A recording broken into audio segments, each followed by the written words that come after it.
Então, a gente vai dar continuidade hoje aqui ao nosso bate-papo, já da segunda unidade, né? E a gente vai estar trabalhando hoje com a figura da transmissão das obrigações. Tá? Veja, nós temos, via de regra, o que é que ocorre? Que a gente aprendeu aqui. Que normalmente uma pessoa, quando ela cria a obrigação, né? Quando ela cria a obrigação, via de regra, é ela que tem que adimplir com o objeto do pagamento. Da mesma forma que, via de regra, é ao credor, é a pessoa que fez o negócio jurídico com você, né, que tem o direito de fazer a cobrança. Agora, é possível também que essas obrigações elas sejam transmitidas de uma pessoa para outra, tá certo? Então, a gente trabalha com essa figura da transmissão das obrigações com dois institutozinhos específicos chamado cessão de crédito, né? Deixa eu liberar aqui, Rafaela. Cessão de crédito e a assunção de dívida. O Código Civil ele ainda trabalha com outro tópico chamado de cessão de contrato. Cessão de contrato, tá? Mas vamos analisar individualmente cada uma dessas três aqui, até porque a cessão de contrato praticamente vai ser uma derivação da cessão de crédito. Vamos começar aqui inicialmente com a cessão de crédito. Veja a seguinte situação. Olhe como funciona essa figura da cessão de crédito aqui. Eu tenho um credor e tenho um devedor, tá? Normalmente uma obrigação normal, né? Com a obrigação deste devedor ele cumprir com o objeto da obrigação perante esse credor daqui. Ocorre que, a critério do próprio credor, né, ele pode simplesmente entrar em contato com uma outra pessoa e transferir para uma outra pessoa, né, C1, vamos botar aqui, C1 e D. Esse daqui é a figura do cedente. Esse daqui é a figura do cessionário. E esse daqui a figura do devedor ou cedido, né? Ou cedido. O que é que vai ocorrer? Esse cedente daqui, que era o credor originário, credor primitivo da relação jurídica obrigacional, a gente tinha aqui a figura do cedente e do devedor. O cedente transfere o seu direito para o cessionário, informa para o devedor, dizendo o seguinte: devedor, você não vai mais efetuar o pagamento da obrigação para mim.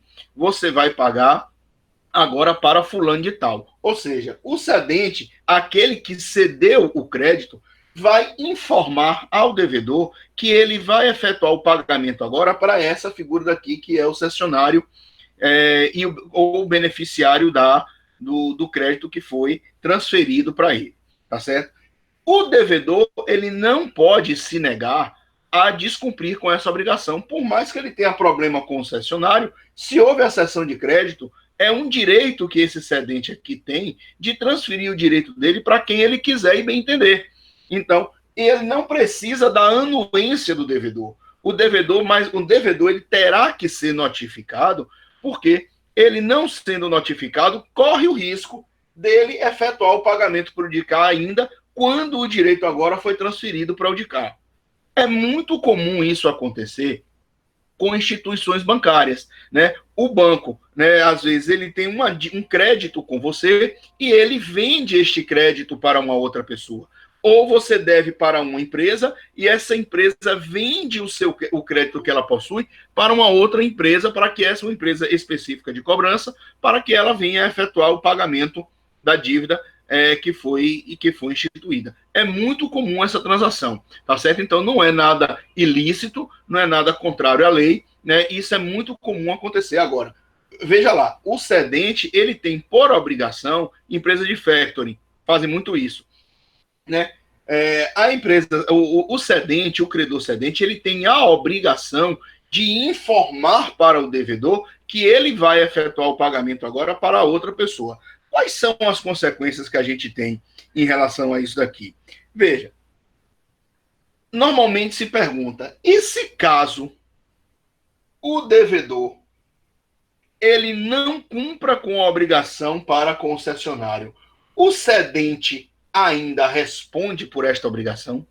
Né? Aí vem a questão. Em princípio, não. No momento em que o cedente transfere para o cessionário o direito de crédito, as consequências jurídicas ou as obrigações, ou as necessidades jurídicas que porventura venham a surgir nessa obrigação, o cessionário é que tem que promover contra o devedor, tá certo? Agora, o devedor, ele pode opor contra o cessionário todas as exceções que, por acaso, tinha os concedentes. Vamos imaginar aqui a seguinte situação.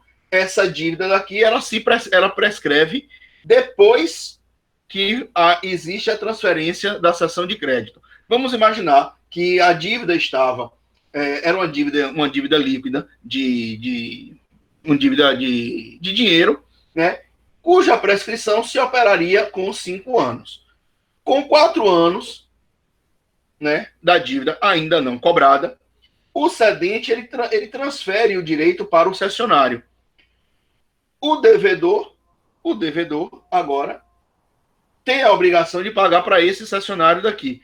Vamos imaginar que o cessionário, quando chega depois de 1 ano, ou seja, com 1 ano e meio, ele cobra do devedor. O devedor pode arguir que a dívida já está prescrita, porque quando você faz a cessão de crédito, não interrompe a prescrição, não suspende a prescrição, né? E não impede o prazo prescricional. Então, o devedor ele pode ele pode arguir em caso de cobrança que aquela dívida está prescrita, porque a dívida está prescrita no momento do inadimplemento original do devedor. Entenderam essa parte, gente? Agora, o cedente ele só teria uma possibilidade de ainda promover ação contra o cessionário, que seria no caso de o cedente já ter em cessão onerosa, né, porque a cessão ela pode ser cessão gratuita ou pode ser uma cessão onerosa.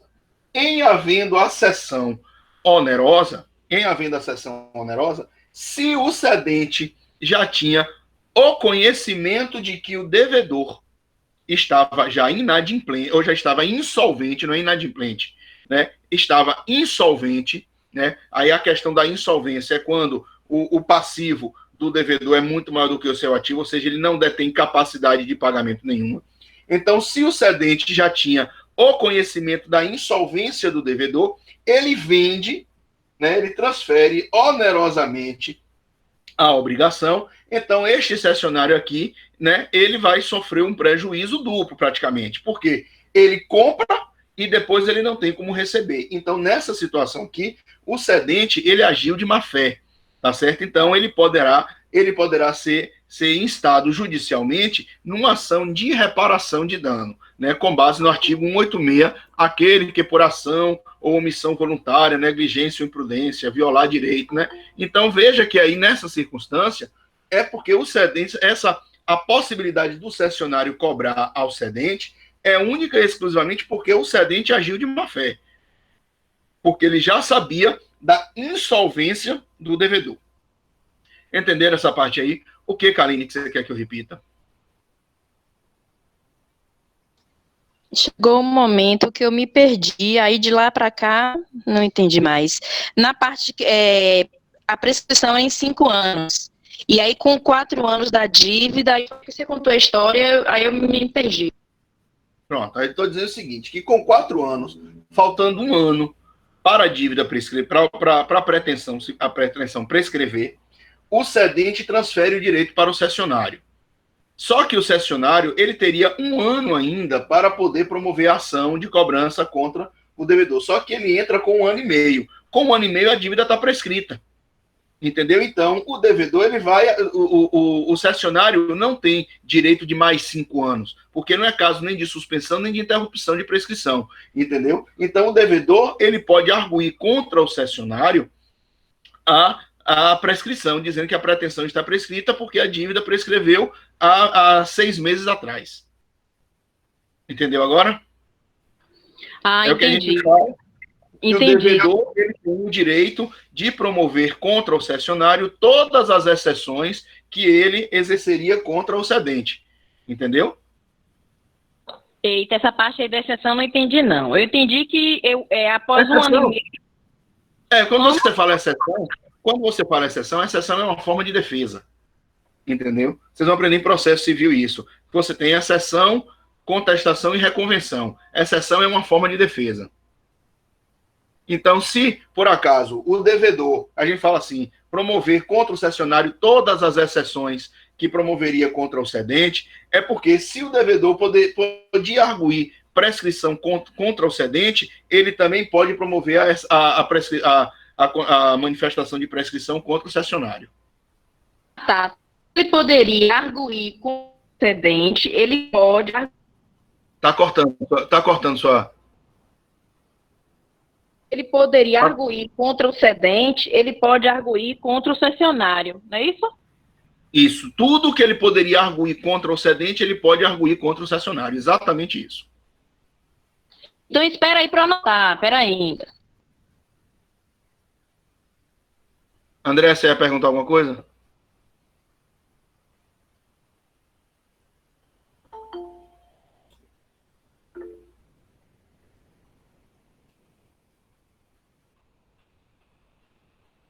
Ok. Beleza?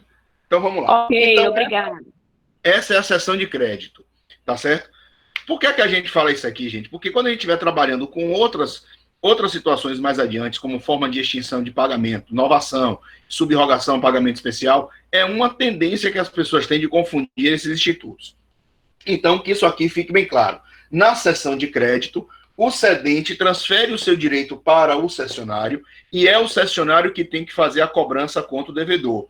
Porém, o cedente, ele tem a obrigação, que aí é uma obrigação de eficácia real, inclusive, como a gente já viu aqui, ele tem a obrigação de eficácia real de informar para o devedor, que aquele crédito agora será adimplido não perante ele cedente, mas sim perante o cessionário. E o devedor, ele não precisa concordar, entendeu? Mas ele tem que ser informado dessa situação. Beleza? Tá claro isso aí? Ô, Michel, então, numa obrigação de transmissão, o cedente... Peraí, não é obrigação de transmissão, é transmissão de obrigação. Transmissão de obrigação. Eu falei o quê? Obrigação de transmissão. Tá. Numa transmissão de obrigação, a única obrigação do cedente é informar para o devedor a troca, né? Que é a sua sede cessionário. Só essa. Depois não tem mais obrigação nenhuma, né? Não, porque ele saindo, no momento que ele transfere o crédito para o cessionário, ele é completamente alijado dessa relação jurídica. Ele não tem o que cobrar. Ok. Beleza? Então vamos lá. Essa foi a seção de crédito. Veja que, como derivação da seção de crédito, né, na verdade, a gente tem a figura da seção dos contratos. Quando a gente fala aqui de seção de crédito, você está falando de uma única obrigaçãozinha, entendeu? De uma única obrigação. Mas quando você fala da seção de contrato, você está transferindo todo o contrato para ele ser cumprido entre a outra parte.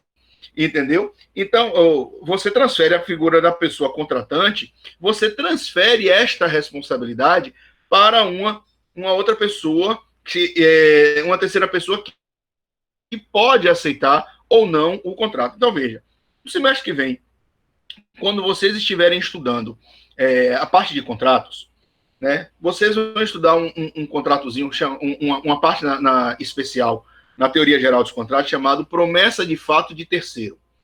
Como é que funciona isso? Eu faço um contrato com vocês, prometendo... Olha como a coisa funciona. Eu faço um contrato com vocês, prometendo que no dia da formatura de vocês, quem vai cantar vai ser Ivete Sangalo. Pronto, esse é o contrato que eu faço com vocês. Então, eu me comprometi com vocês, de que no dia da formatura de vocês, quem vai cantar é Ivete Sangalo. Eu tenho que entrar em contato com Ivete Sangalo para poder ela chegar e aceitar esse encargo que eu coloquei o nome dela no meio. Porque se ela não aceita, a responsabilidade do inadimplemento é toda minha, que fiz o contrato com vocês e não consegui cumprir aquilo que foi avançado. Mas se ela fala para mim, diz assim, Michel, eu aceito, eu toco na formatura dos meninos, pronto. A responsabilidade do contrato agora é toda dela, porque ela deu o aceite dela. Entendeu? Então, nessa situação, daí, se porventura, no dia da formatura, ela não vier a cantar, o ônus, os encargos de responsabilidade todos vão ser delas. Daí. Entendeu? Então, isso você está transferindo, não é apenas a obrigação, você está transferindo todo o contrato para aquela pessoa. Tá? Então, isso é muito comum acontecer também no momento em que você faz essa transmissão de contrato. Certo? Entenderam essa parte, galera? Isso é de agora ou da promessa que vem? Esse é para... Não, promessa de... Não. Gente, tem alguém aí que tá horrível esse microfone. Tem alguém aí, tá horrível o microfone. Então, veja. Não.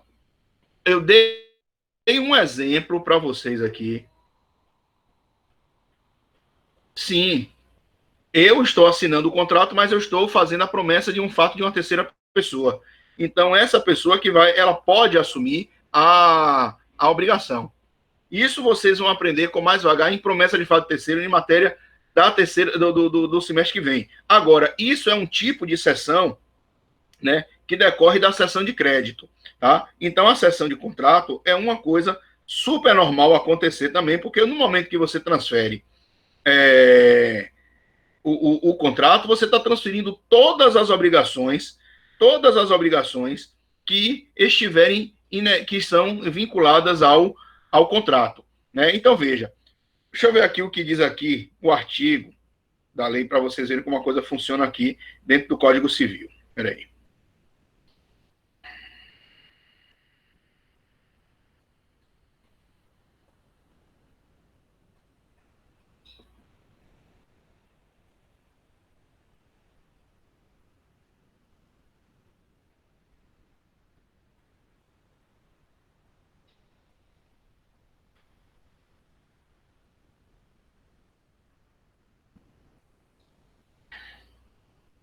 Espera aí, só um segundo.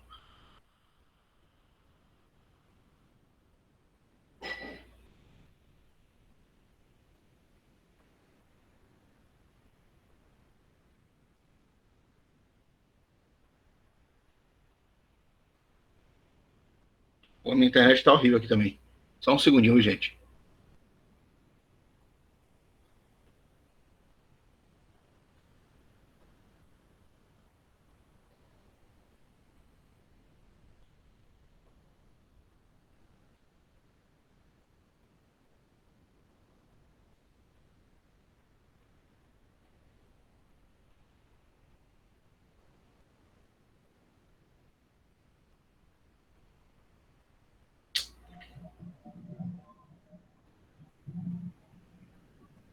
Professor? Oi. Só queria ter a certeza que o senhor está me ouvindo. Estou participando da aula, Valadares, Francisco. E eu queria ter essa certeza. Muito obrigado. Um abraço, boa noite. Valeu, meu amigo.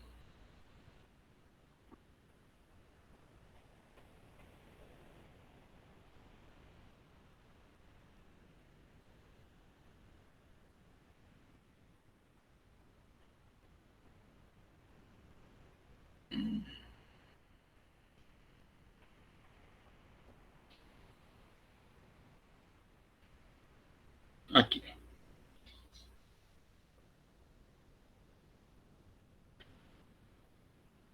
Que é um artigo, inclusive, de assunção de dívida que a gente vai verificar daqui a pouco. Veja, olha o que diz o artigo 299. É facultado a um terceiro assumir a obrigação do devedor com consentimento expresso do credor, ficando exonerado o devedor primitivo, salvo se aquele ao tempo da assunção era insolvente e o credor ignorava. Parágrafo único. Qualquer das partes pode assinar prazo ao credor para que consinta na assunção da dívida, interpretando seu silêncio como recusa. Então, veja que se eu tenho o direito de transmitir, de ceder obrigação para uma pessoa, e a uma outra pessoa, inclusive, assumir essa dívida, eu posso fazer isso, inclusive, com todo o contrato, desde que haja a expressa anuência das pessoas. É por isso que a gente diz aqui, né, que se trata de uma liberação de uma parte contratante, transferindo o contrato para uma outra.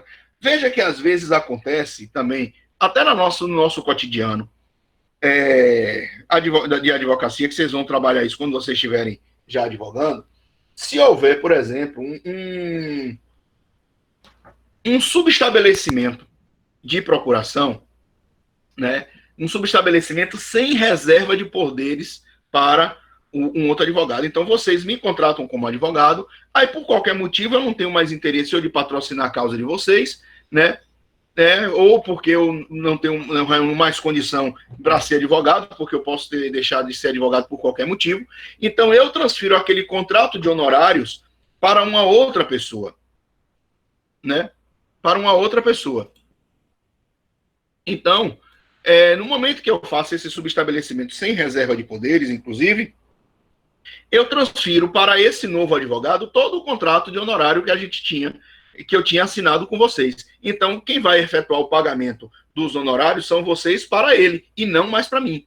Porque, inclusive, abri mão desse subestabelecimento, desses honorários no momento que eu faço a cessão de contrato todo para uma outra pessoa. Entenderam essa parte também?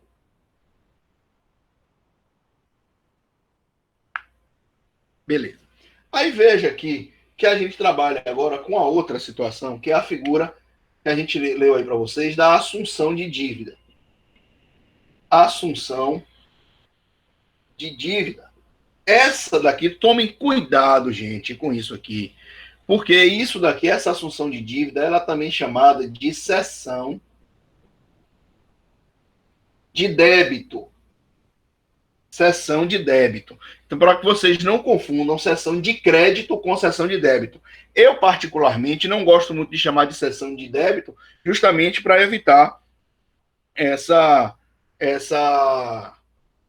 confusão, tá certo? Justamente para evitar essa confusão. Então, eu prefiro sempre chamar de assunção de dívida. O que é que vai ocorrer aqui na assunção da dívida? Eu tenho aqui um credor, tenho um devedor, aparece uma terceira pessoa aqui querendo assumir a dívida desta pessoa daqui. Mas veja que nessa situação, o que a gente tem aqui vai ser uma mudança de devedor, desde que o credor ele aceite a substituição do devedor. Olha a diferença da cessão de crédito. Na cessão de crédito, eu, credor, transfiro o direito de crédito para uma terceira pessoa e informo para o devedor que ele vai pagar para essa outra pessoa. Na assunção de dívida, vamos imaginar, eu sou credor e vocês são os devedores. Aí aparece uma terceira pessoa querendo assumir a dívida que vocês têm para comigo.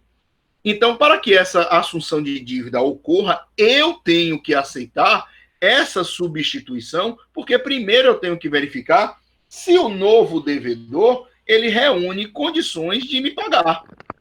Entendeu? Isso aqui é muito comum acontecer quando você tem, por exemplo, a venda de uma... Na sessão de contrato, é muito comum, por exemplo, nos contratos hipotecários. Nos contratos hipotecários, alguém está com o microfone aí aberto, gente.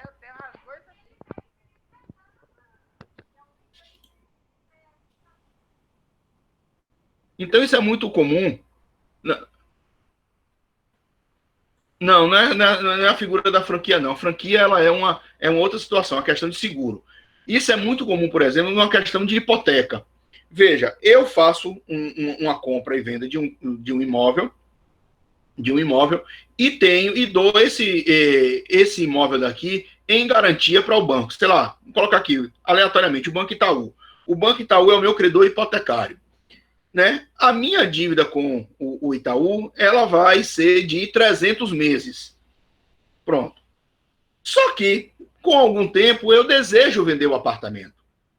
No momento em que eu quero vender o apartamento, veja que eu preciso ter a anuência do credor, né, do credor hipotecário, porque se eu vou vender para João, O banco ele tem que saber se João reúne capacidade e condição de honrar aquele contrato de hipoteca. Porque se ele verificar que João não tem condição nenhuma de assumir aquele pagamento, ele não vai autorizar essa venda. E aí eu não posso vender porque eu tenho uma garantia, tenho um contrato que foi assinado diretamente com o banco. Percebeu? Então, a assunção de dívida, ela está vinculada diretamente com a figura, às vezes, da cessão do contrato.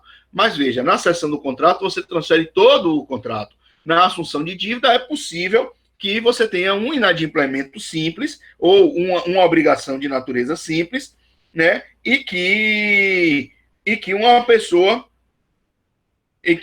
assuma a obrigação de outra, desde que tenha a anuência do credor. Vou ver aqui.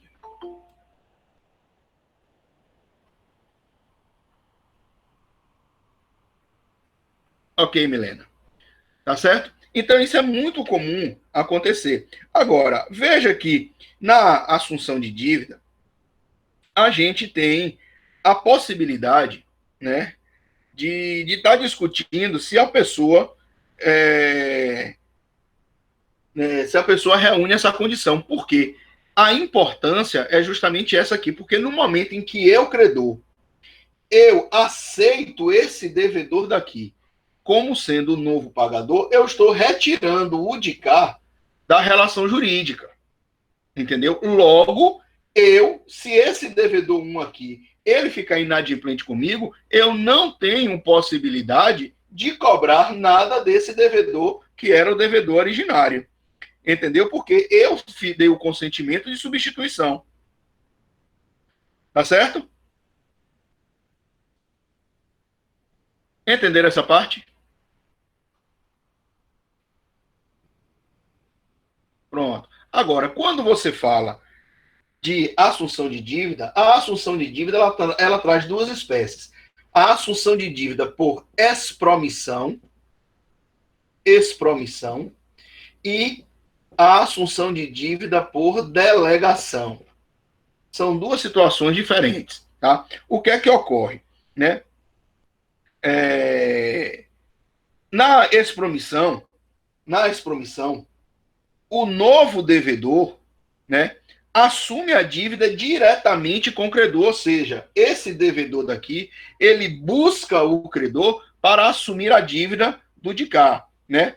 Não precisa nem ter acordo com essa pessoa daqui, mas esse credor aqui, aceitando essa substituição daqui, o daqui está completamente exonerado. Se esse daqui buscar efetuar o pagamento, o credor vai chegar e dizer, olha, você não me deve mais nada não, porque fulano de tal assumiu a sua dívida. Ou seja, quando você fala de expromissão, é uma assunção de dívida sem a anuência do devedor originário, né? Já na delegação, o antigo devedor, ele indica o devedor novo para que ele assuma essa obrigação. E aí cabe ao credor ele aceitar ou não essa substituição. Entenderam, gente, essas duas coisas? Esses dois institutos, expromissão e delegação?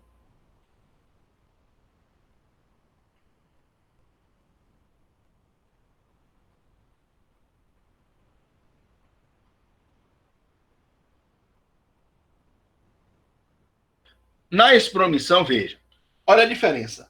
Na expromissão, o novo devedor, ele entra em contato direto com o credor, dizendo que quer assumir a dívida do devedor originário.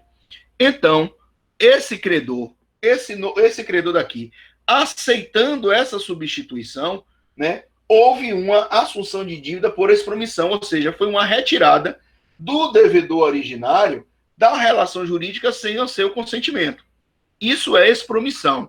Agora, quando você tem a delegação, pela delegação, o devedor originário, ele indica o novo devedor para que esse devedor assuma a obrigação para com o credor. E aí o credor aceitando, ele assume essa responsabilidade de pagamento.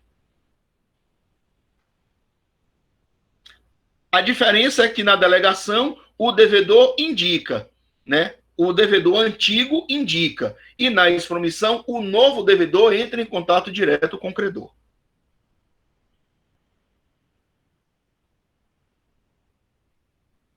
Beleza?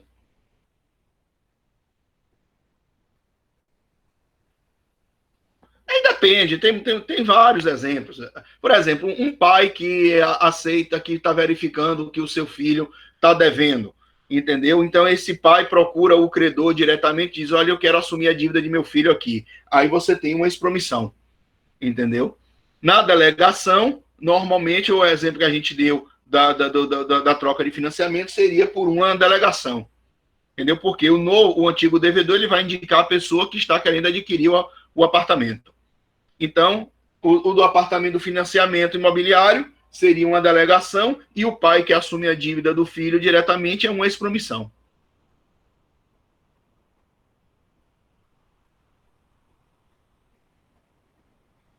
Ok? Bem, visto isso, galera, a gente volta agora para aquela parte que a gente estava na aula passada, né, falando daqueles questionamentos, né, do quanto da teoria do pagamento, né? Aqueles dois primeiros, por que pagar?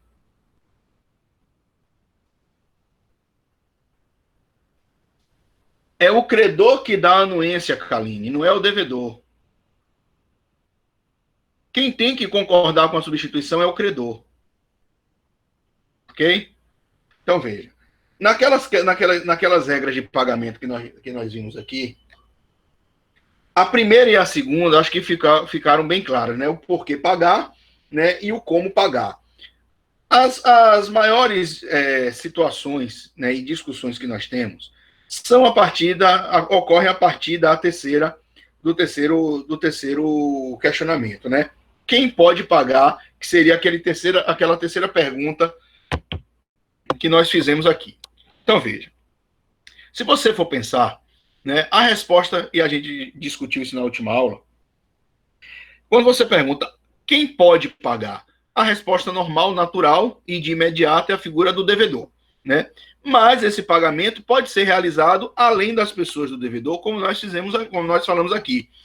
Então, se o devedor, por exemplo, ele não reúne condições mais de efetuar o pagamento porque ele se transformou numa pessoa incapaz. Então, alguém vai ter que pagar aquela dívida porque a dívida não vai se extinguir por conta da incapacidade da pessoa. Então, o representante legal daquela pessoa pode efetuar o pagamento do devedor em seu nome. Veja que aí não é assunção de dívida, entendeu? Aí são situações bem peculiares, né, de outras pessoas que podem ainda efetuar o pagamento. Então, nesse primeiro caso do representante legal, o representante legal efetua o pagamento em nome do devedor, porque o devedor, naquele momento, ele não está reunindo condições de cumprir com a sua obrigação. Bem como, aí eu tenho a figura da representação legal. Bem como é possível que eu, no dia, imaginando que eu tenha um vencimento de uma obrigação, e no dia do vencimento desta obrigação eu não esteja presente eu não vou estar presente para o cumprimento da obrigação, eu posso outorgar uma procuração para que alguém em meu nome vá cumprir com aquela obrigação. Veja, a pessoa vai estar pagando em meu nome mediante uma procuração, tá certo? Aí eu tenho a figura da representação contratual que vai se dar através do contrato de mandato, né? Ou seja, através da figura da procuração, tá? Se eu sou uma pessoa jurídica, inclusive, e normalmente isso é muito comum acontecer na justiça, tanto do trabalho quanto na justiça comum, né, que a empresa, ela pode, naquele momento ali de uma obrigação, ela não está sendo efetivamente representada totalmente pelos seus sócios. Porque os sócios, eles podem ter outorgado única e exclusivamente para aquela situação jurídica uma carta de preposição indicando uma pessoa, normalmente um funcionário daquele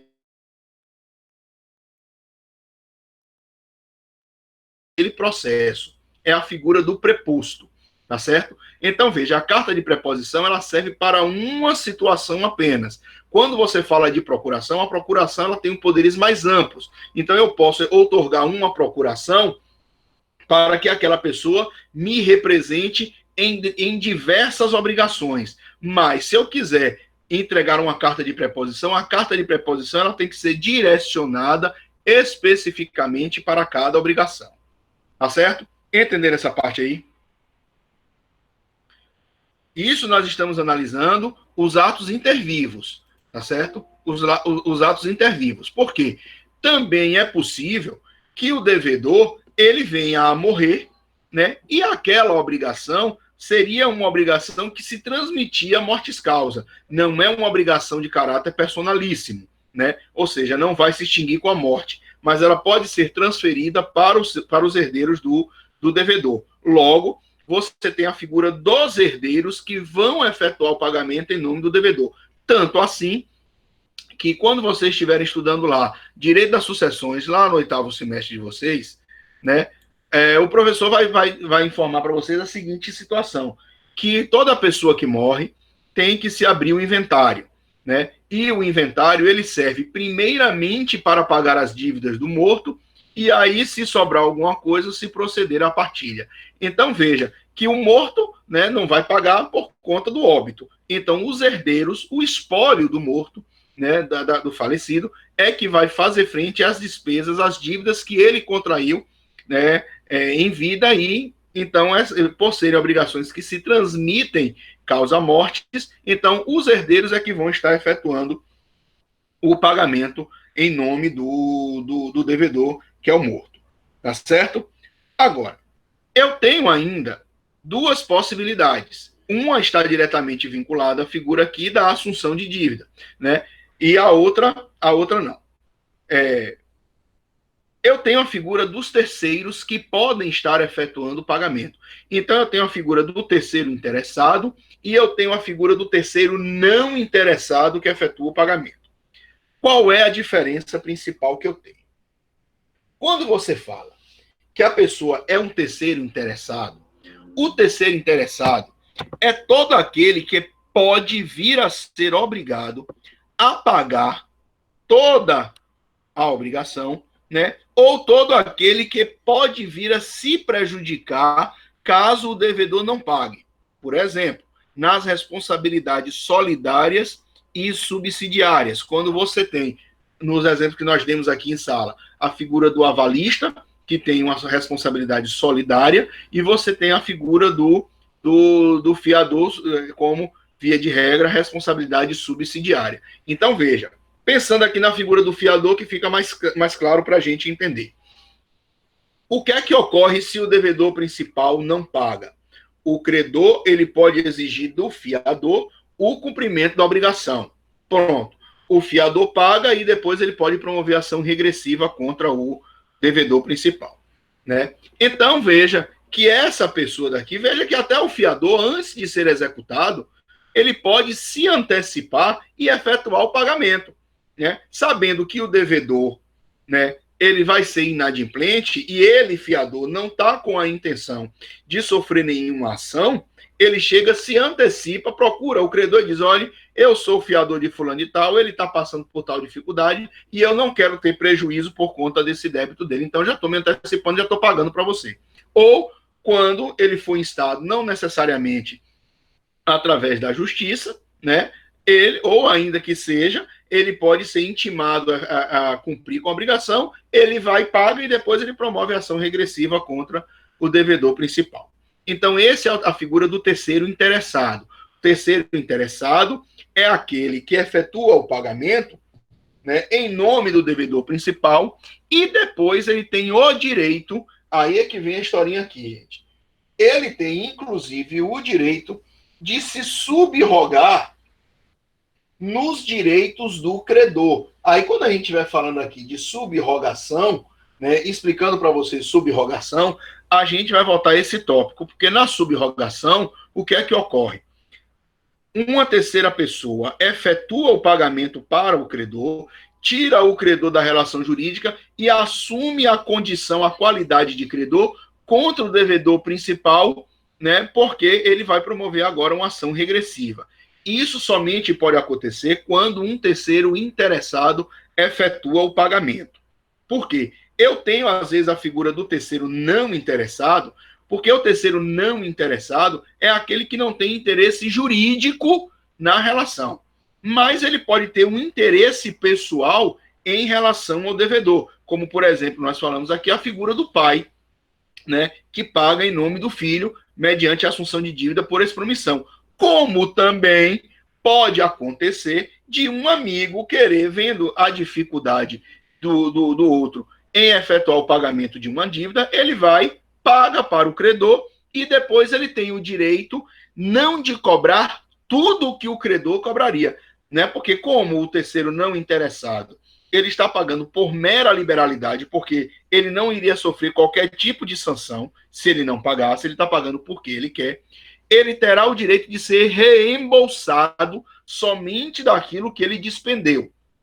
Quando da subrogação, como ele vai promover uma ação de regresso contra o devedor principal, ele vai cobrar tudo que o credor originário cobraria dele. Juros, correção monetária, tudo que tiver no contrato, o terceiro interessado pode cobrar do devedor, mas o terceiro não interessado só tem o direito de pleitear o reembolso daquilo que ele despendeu. Então, veja, eu vejo um amigo que está em dificuldade, devendo R$1.000 para uma outra pessoa, eu procuro meu amigo João está devendo para Pedro. Aí eu vejo que João está apertado de dinheiro, eu procuro Pedro e digo, olha, Pedro, eu sei que João está devendo dinheiro aqui para você, tome, nos R$1.000 aqui, eu estou pagando em nome dele. Pronto. Eu pagando em nome dele, né, eu recebo a quitação em nome do meu amigo e viro para ele, João, aquele débito que você tinha com Pedro, eu já paguei. Quando você puder, você me paga. Então, depois você apenas me devolve o dinheiro que eu gastei. Beleza? Beleza, tá tudo jóia. Então, veja que eu sou um terceiro não interessado e paguei porque eu quis pagar. Eu paguei por mera liberalidade minha. Entenderam, gente, essa parte? Ô, Michel, então, na verdade, o que representa a assunção que você falou é a figura do terceiro interessado e não interessado apenas, de todos que você falou aí, não foi? Não. Não.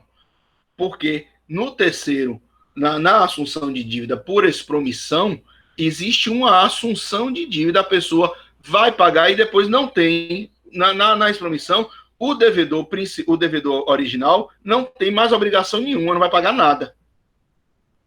Entendeu? Nessa situação do terceiro não interessado, ele pode pleitear o reembolso. Entendeu? Diferente, porque eu estou assumindo uma dívida. É diferente de eu chegar e dizer, olha, eu quero assumir a dívida de fulano de tal. Pronto, isso aí é expromissão. Agora, quando eu chego e digo assim, eu vou pagar para fulano de tal, veja que normalmente, às vezes, nessa situação de você terceiro não interessado, às vezes você precisa da concordância do devedor para que o devedor pague lá para mim, então, bicho, me quebra esse galho, paga ali para mim, depois eu te pago. Então, ele só tem o direito de e a obrigação depois apenas de pagar o reembolso. Então na assunção tem o direito depois de cobrar, né? Não, exatamente. Não pode. Na assunção de dívida, como você exclui a pessoa totalmente da relação jurídica, houve a transmissão da obrigação. A pessoa assumiu a dívida, olha a diferença. Uma coisa é eu assumir a sua dívida, outra coisa é eu pagar em seu nome.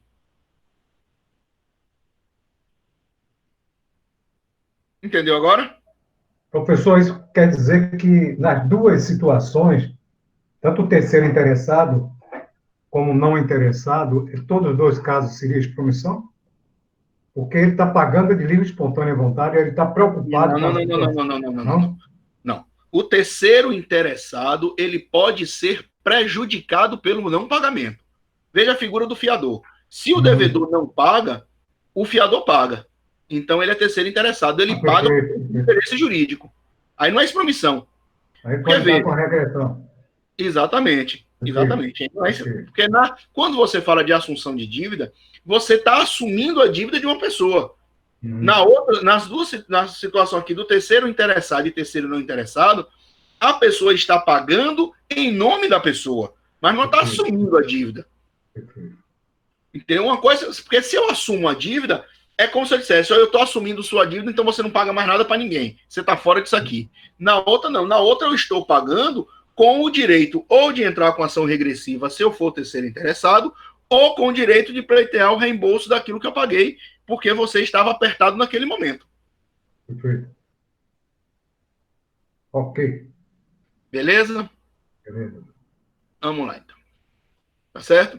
Agora, quando você vai aqui para o próximo questionamento, que seria, né, a quem você vai pagar, aí você tem outras circunstâncias, outras situações bem interessantes. Porque quando você fala aqui, a quem pagar, né, normalmente você diz o seguinte, eu vou pagar para o credor. Legal. Mas da mesma forma que a gente tem lá na figura do devedor, o credor, ele pode não se fazer presente ou ter incapacidade para receber aquele crédito.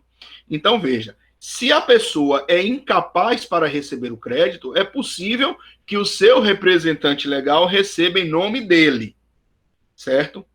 Se ele não estará presente no dia da obrigação, do cumprimento da obrigação, ele pode transferir através de uma procuração, desde que tenha poderes de quitação, para o credor, para uma outra pessoa, receber o crédito, tá certo? E aí você tem a figura da sucessão inter vivos, né? Da mesma forma que, eu devo para fulano de tal morreu. Eu continuo devedor. Se a obrigação não é personalíssima, eu, devedor, continuo com a obrigação de pagar agora para os herdeiros do falecido.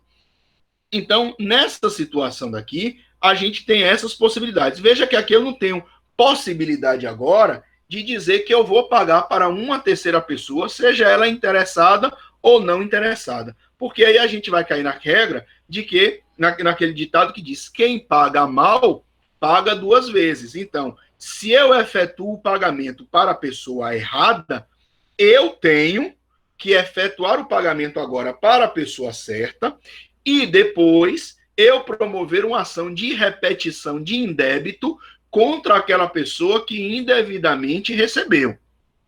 Então, veja como é diferente aqui, tá? Se eu pago equivocadamente para uma pessoa, né, eu tenho a regra de pagar para o credor originário, né? Então, se eu pago para uma pessoa errada, quem paga mal paga duas vezes, né? Então, nessa situação, eu vou ter que fazer o repagamento e depois eu tenho que promover uma ação cobrando daquele que recebeu indevidamente aquilo que eu paguei para evitar o enriquecimento sem causa daquela pessoa, né? Esta é a regra que a gente tem, né? Óbvio que a lei também ela cria algumas situações interessantes, na qual, se o credor ele fez com que o devedor fosse induzido ao erro ao pagamento, aquele pagamento feito para a pessoa errada, ele tem invalidade jurídica. Veja o seguinte, eu tenho um débito com vocês, né? Vamos aí, com Kaline. Aí eu digo para Kaline, Kaline, uma dívida de dinheiro. Me dá o número da sua conta, que eu vou depositar o dinheiro na sua conta. Pronto. Se Kaline me der o número errado, né? Se ela me der o número errado da conta dela, eu vou depositar nessa conta de uma outra pessoa. Aí ela pode chegar e dizer, Michel, você não me pagou. Eu falei, não, eu paguei naquela conta que você me indicou. Mas aí o número da conta foi errado. Mas se foi você que me deu o número errado, a responsabilidade é sua agora. Então, cabe a você, Kaline, promover a ação contra aquela pessoa, porque eu tenho a comprovação do número da conta que você me deu e a comprovação do depósito. É por isso que eu tenho que, normalmente, o que é de bom tom você sempre fazer, sempre que você tiver indicação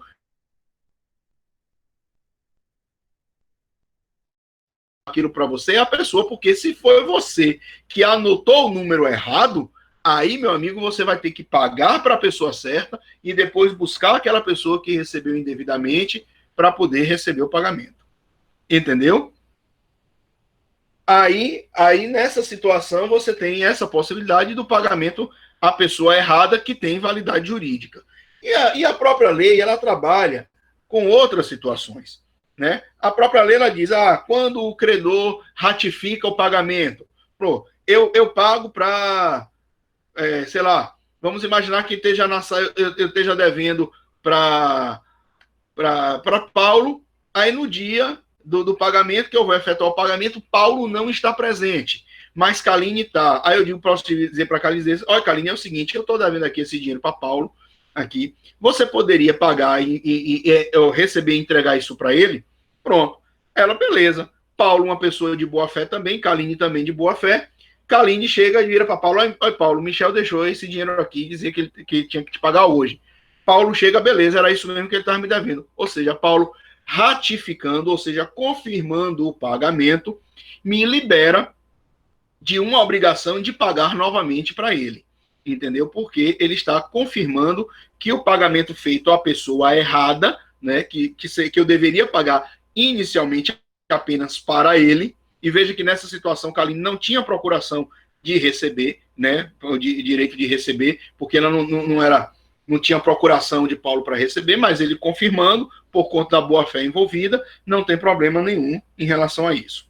Tá certo? Então, tem várias possibilidades que você promove o pagamento feito a pessoas certas, ou a pessoas erradas que vão ter validade jurídica. Né? Se eu efetuo pagamento a um credor putativo, ou seja, eu penso que aquela pessoa é efetivamente, por conta da teoria da aparência, vamos imaginar a seguinte situação. Eu chego no banco para poder pagar para um gerente, assinar uma nota promissória lá, alguma coisa desse tipo, e na mesa do meu gerente está sentado uma outra pessoa, que não é o meu gerente, mas que está todo enfatiotado como gerente de banco. Aí eu converso com ele me trata como se gerente do banco fosse. Teoria da aparência, né? Aquele que faz os negócios jurídicos quando efetivamente eles não são as pessoas competentes para fazer aquilo. Então, tudo que for dirigido à pessoa de boa fé, né? Tudo que for feito dirigido à pessoa de boa fé, ele vai ter sua validade jurídica por conta da teoria da aparência. Entenderam, gente? Essa parte do credor também? A regra é: quem paga mal, paga duas vezes, né? Quem paga para a pessoa errada, primeiro tem que pagar para a pessoa certa e depois buscar o seu direito contra aquele que recebeu indevidamente. Ô, Michel, aí nesse exemplo que você deu do banco, da pessoa bem vestida, se for um picareta, sei lá, vamos imaginar, e aí a culpa é que pagou uma pessoa... Aí é outra história, porque a pessoa estava de má fé, entendeu? Porque é uma coisa, quando você é dirigido de boa fé, a questão do picareta, o camarada não vai simplesmente chegar e sentar na mesa lá do gerente e dizer uma pessoa estranha ao banco, chega e senta na cadeira do gerente. Mas, por exemplo, um caixa de banco, ele pode sentar. Eu vou estar pensando que eu estou falando com o gerente. Entendi. Aí é responsabilidade do banco, né? Exatamente. Exatamente. Porque, por conta da teoria da aparência, como um pagamento foi feito por uma pessoa de boa fé, ele tem perfeita validade jurídica. Tá certo? Entenderam, gente, essa parte?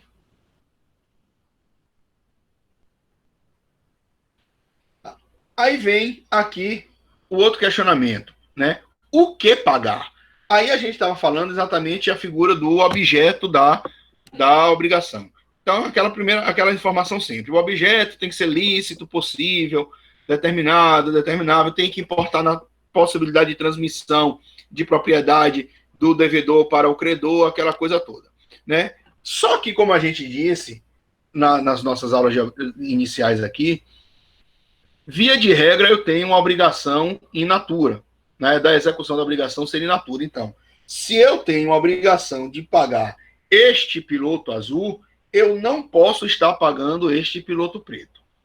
Isso daqui, essa substituição daqui, somente pode ocorrer se houver a anuência do credor, né? Quando você está falando a possibilidade de substituição de objetos, né? Ou se a coisa se tornar impossível de ser entregue, que aí você, ao invés de entregar a coisa, você vai entregar dinheiro, seja a título de ressarcimento, seja a título de indenização.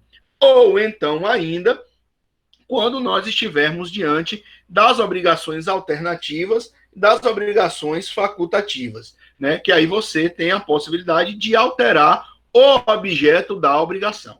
Essa é simplesinha, essa é rapidinha. Beleza, gente?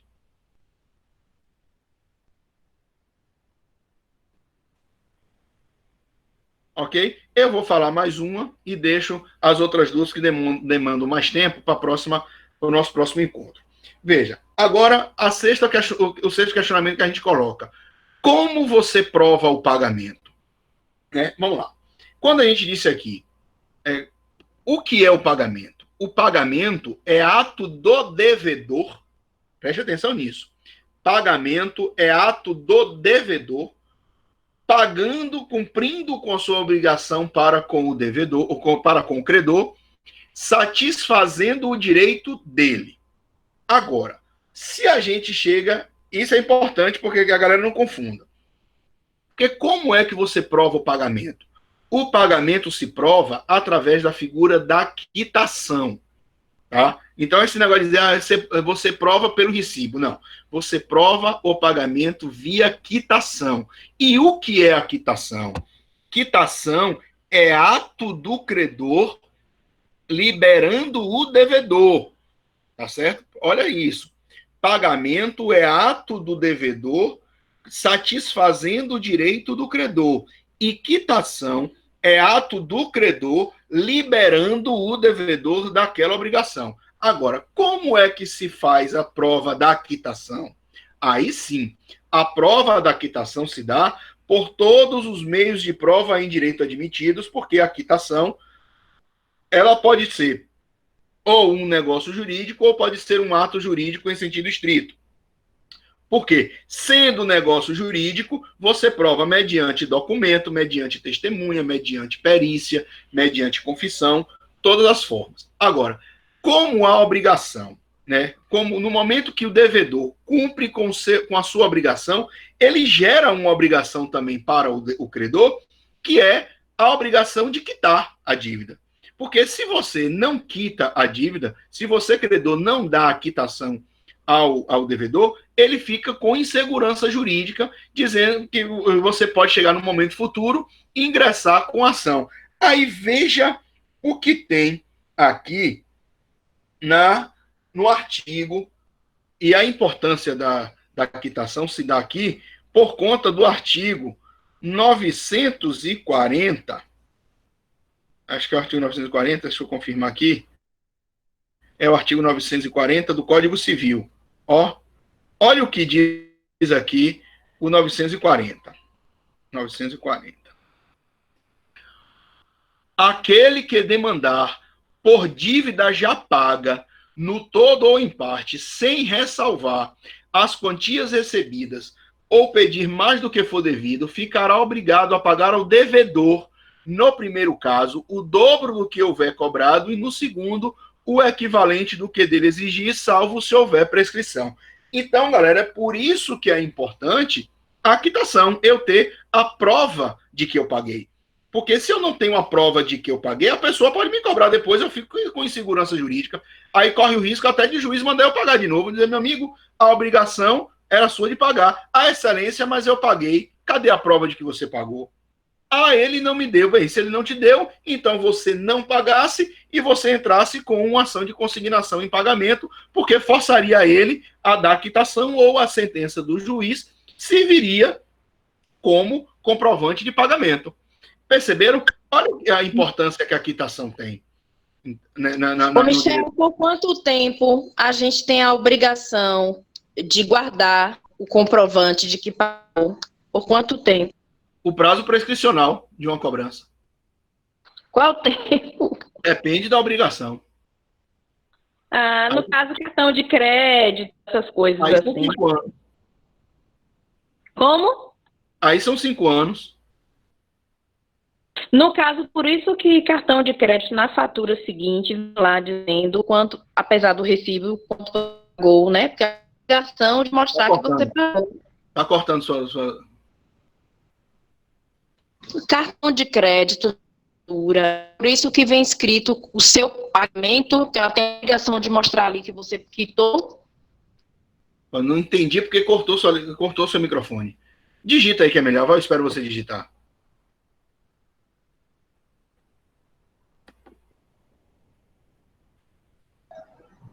Professor, o que ela está falando é que o extrato do cartão de crédito, no mês seguinte, ele informa que você quitou o débito no mês anterior. E aí você ratifica o pagamento. Sim, sim, porque é o seguinte, veja que esse negócio da quitação, né, você tem que ter os elementos de comprovação, nome do credor, né, tipo de obrigação, ou nome do devedor, tipo de obrigação, assinatura do devedor, data de pagamento, local de pagamento, tá certo?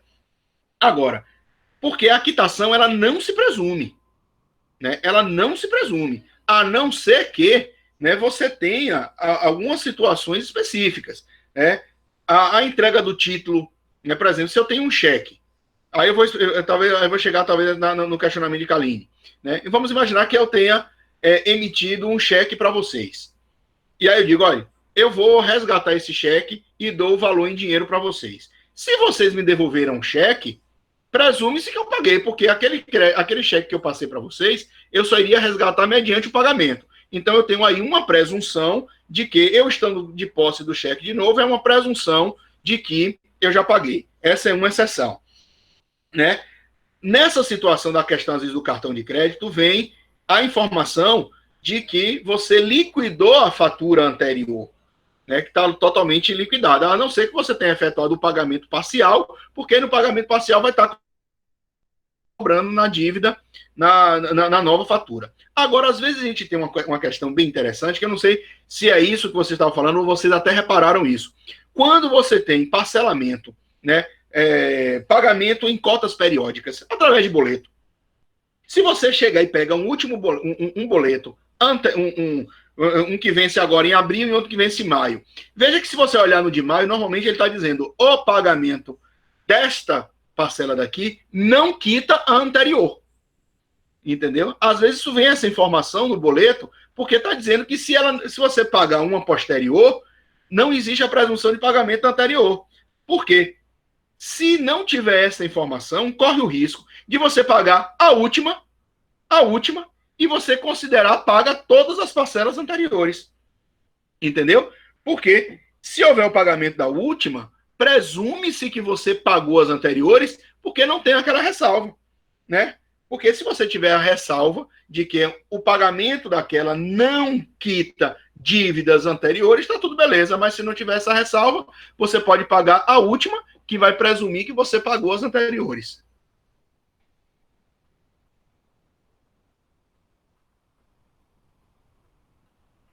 Tem, Karine, porque ela tem que comprovar que você houve o pagamento, seja o pagamento na data do vencimento, seja o pagamento posterior ao pagamento.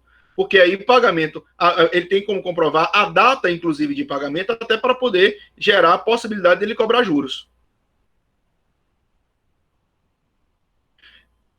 Aí veja, Leide, isso aí é uma questão de segurança jurídica para você. Tudo que você paga, você tira xerox e guarda, porque aquele papel aquele que eles chamam termo não sei o que lá das quantas, ele pode apagar, com o tempo ele apaga.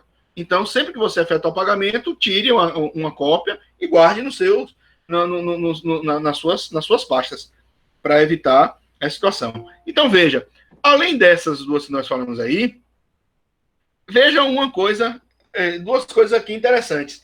Se o título, vamos imaginar aqui o cheque, eu passo o cheque para vocês. Se vocês deixam derramar café em cima do cheque, presume que eu paguei, porque você não tem como cobrar o cheque, porque você só poderia me cobrar apresentando o título de crédito. Então, se o título tiver sido destruído pelo credor, né, firma a presunção de que o devedor pagou. Entendeu? É uma situação interessante. Teve um caso que se conta no fórum de que teve um advogado aí, antigo, eu vi a história na época da faculdade, né? Que um advogado de uma determinada pessoa que estava devendo para um banco, essa pessoa tinha passado um cheque de um valor extremamente alto. Aí o advogado foi, né? Quando recebeu a intimação, o cliente recebeu a intimação, ele foi lá no fórum, processo físico, para ver de que se tratava. Aí, quando ele viu que era uma cópia de um cheque, que era um cheque, o que foi que ele fez? Conversando lá com o oficial do balcão lá, o tabelião do cartório lá, o servidor, quando o servidor vacilou, ele arrancou a folha de cheque e engoliu, comeu o cheque. Aí, quando ele foi para a audiência, Quando abriu o processo lá, disse, sim, eu queria ver o título do crédito, o título aí que ele está cobrando. Não existia título, então o juiz teve por obrigação extinguir com o processo ali, porque não tinha título de crédito cobrado. E ele não tinha, e o credor, né, tinha apresentado o cheque original, não tinha apresentado o cheque em cópia para poder, querendo apresentar o original depois. Essa história que o pessoal conta de fórum, né? Aí tem outra coisa interessante, né, aqui, né? Se você tiver pagamento em dinheiro e que nesse pagamento em dinheiro se vença juros, primeiramente você tem que, a gente já disse isso quando a gente falou de obrigação de dar dinheiro, você primeiramente tem que pagar os juros para depois você pagar o principal, né? Agora, se você tiver uma obrigação de pagar dinheiro e não se fizer ressalva de juros, né, presume-se que os juros já foram pagos. Porque se a pessoa ingressar apenas com a ação de cobrança do capital principal sem a cobrança dos juros, presume-se que os juros já foram pagos, uma vez que primeiramente você paga os juros para depois você promover o pagamento do valor principal. Beleza, gente? Aí eu deixo para falar na próxima aula o questionamento 7 e 8, onde pagar e quando pagar. Michel, só queria fazer só uma pergunta aí, pode ser? Claro. Em cima dessa questão mesmo que você estava falando, né, que você deu 2 exemplos aí sobre a questão do cheque. O fato de... hoje já é um meio que é pouquíssimo usado, mas o fato de, naquela época que a gente usava bastante o cheque, você passava o cheque e você anotava no canhoto, no caso. Numa questão de uma ação judicial, você apresentando um canhoto que você efetivou o cheque, e aquilo não serve como prova, e a outra parte teria que provar alguma coisa que não sacou, não. Alguma coisa assim? Não, porque aquele documento é um documento fabricado por você. Entendeu? Tá, entendi. O canhoto do cheque é a comprovação de que você emitiu aquele cheque para aquela pessoa. Porque imagina, eu poderia ter emitido um cheque aqui para você com a obrigação de pagar esse cheque daqui a 60 dias e logo embaixo do canhoto coloca aqui, cheque emitido para Paulo, não sei o que, pago. Qual é a segurança jurídica? Entendi. Beleza? Respondeu. Ok, galera?